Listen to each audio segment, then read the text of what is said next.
Nassim Haramein was born in Geneva, Switzerland and is now based on the big island of Hawaii. From as early as 9 years old, he was developing the basis for a unified hyperdimensional theory of matter and energy, which he eventually called the hollow fractographic universe theory. He has spent most of his life researching the fundamental geometry of hyperspace. Combining this knowledge with a keen observation of nature, Nassim discovered a specific geometric array that is fundamental to creation. His unification theory, known as the Haramein-Rauscher metric, is a new solution to Einstein's field equations that incorporate torque and the Coriolis effects. Together with his recent paper, The Schwarzschild Proton, his theory lays down the basis of what could be a fundamental change in our current understanding of physics and consciousness. In the past 20 years, Nassim has directed research teams of physicists, electrical engineers, mathematicians and other scientists. And he's been giving lectures and seminars for over 10 years. He's founded a non-profit organisation called the Resonance Project Foundation, where as Director of Research he continues exploring unification principles and their implications.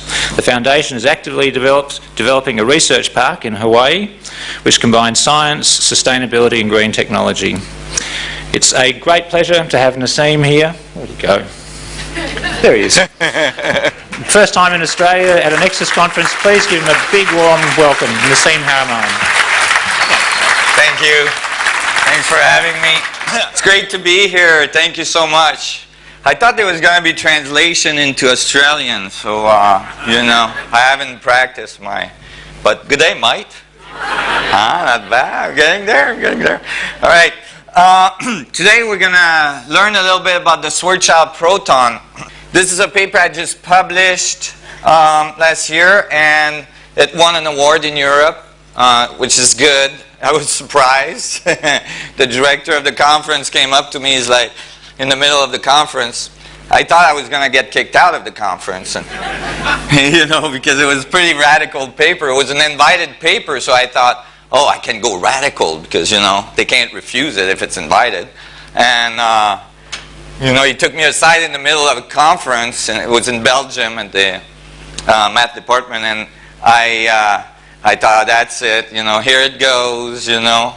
And he's like, I noticed on your schedule that you're leaving before the award presentation, and I thought, oh, yeah, you know, I had like set it up on purpose that way because, you know, it's like, I'm sure I'm not going to be part of that. And he goes, we'd like you to stay. I'm like, why? And he's like, well, you won the best paper award for physics. I'm like, really? Wow, we live in a new paradigm. And, you know, why was I thinking this was radical? Well, you'll see why. And I'm just going to go through it a little bit. And please don't panic. But we're going to do a little bit of math. It won't hurt. It's only going to hurt momentarily. But then it's okay, you know. It's not permanent damage. This really started when I was about 9 years old, and I went to my first geometry class at school. It was, you know, I was not doing so well at school because I had all these esoteric experiences, and I, you know, lived in a world in which, you know, I was interacting with all sorts of things and all sorts of worlds out there, and I was more interested in that than what the teacher was saying. So most of the time I didn't pay much attention, so I didn't, you know, I wasn't doing so well. And when the teacher went to the blackboard that morning and said, today we're going to have our first lesson in geometry, and the first lesson in geometry is dimensions, I was like, oh, adults know about other dimensions? I was like so excited, and then I got so disappointed. Because the teacher went to the blackboard and made a little dot like this and said, this is dimension 0 and it doesn't exist. And I was like, oh, this is not gonna go well. I knew from that moment on I was gonna fail that class. Because I was way back, you know, I was always nearest the door.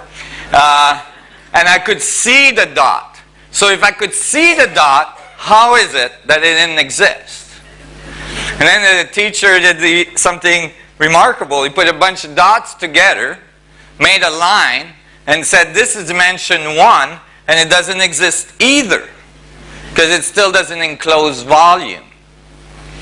And then he put 4 lines together, made a plane, called it 2D, and said that's the plane that all your comic strip books lives in, and it doesn't exist. And I could see, like, the kids were crushed, you know. They were like, what? And then he did something miraculous. This is the equivalent of the, you know, miraculous Big Bang, you know. He did something miraculous. He took 6 of these planes, put them together to make a cube, called it dimension 3, and said, this one exists. And I was like, huh? How did that happen? You know, because I don't care if you put 100 million non-existing planes together, you don't get existence, right? If the dot that doesn't exist, right, makes the line that doesn't exist, makes a plane that doesn't exist, you don't get existence. You get non-existence to the 4th.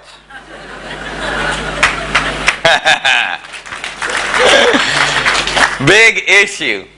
I didn't know at the time. Turns out many other thinkers had the same problem throughout the ages. One of them, one of the most famous one, was Buckminster Fuller. Another one was my father, actually, turns out. And, you know, they thought about it, but nobody really solved the issue. And so, why is this important? Well, this is actually the fundamental axiom that most of our physics are written on. And if we, in the math, we write the physics with. So if we have this wrong to start with, if it's incorrect or if it's incomplete, then we're going to get an incomplete or incorrect picture at the end. And so, because people learn this very early in their education, it's usually not revisited ever by the physics community. And at the end of the day, then they have superstrings theory and Calabi-Yau spaces trying to solve equation for unification for advanced physics, and they have to add, you know, planes of freedom one after the other to get like 248 dimensions of Calabi-Yau space, and the equations go on forever, and at the end of the day it doesn't add up. Right? So when I was going home from that day, I had this long bus ride to go back to my home because I kept on getting kicked out of the schools closer to my home. A physicist later on told me in a physics conference that that's how I furthered my education.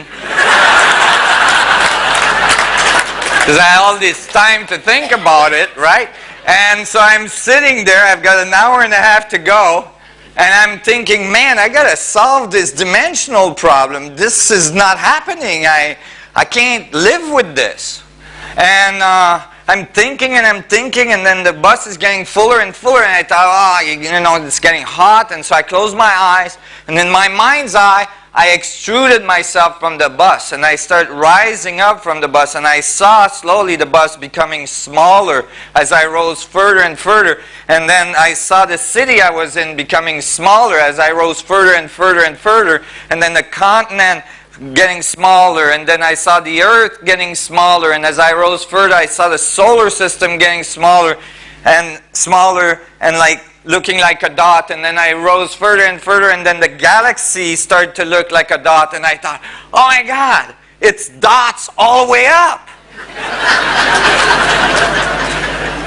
And then I flew back into the galaxy and looked at the solar system and flew back in and went back to the earth and found the bus I was in, and I opened my eyes and I looked at my hand and I thought, I wonder what's in there. I closed my eyes, and in my mind's eye, I flew into my hand, and I saw it was made out of millions and millions of dots we call cells. And then I went onto the surface of one of those dots and looked really carefully, and I got finer and finer, and eventually it opened up like it was stars of dots everywhere, billions of them that we call atoms. And then I went to one of those dots, and I looked in the middle of it, and sure enough, what was there? Another dot. And I was like, oh, it's dots all the way down. And I had this epiphany, you know, like, oh my God, maybe the universe, maybe the answer to the riddle is the exact contrary. The only thing that exists is a dot. The universe makes points of infinite division and assembles them at different scales and make everything we see. I was like looking at the people in the bus, and I could see they were made out of dots and smaller dots and smaller dots. They seemed to glow with a strange aura, and you know, at this moment. And you know, when you have these moments of epiphany, I'm sure many of you in this room had them, you know what you want to do next, right? You want to tell someone, right? And you all know how that goes usually. You get the look like,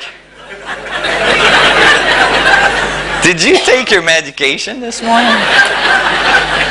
And, you know, so I ran home when I got out of the bus, and I waited for my mom to come back from work, and when she got home, I was like, Mom, I figured out something at school today, it's so awesome.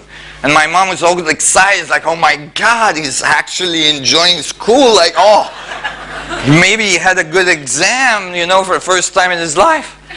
And I'm like, Mom, today I learned about dimension at school, and they're wrong. I just went over like a lead balloon.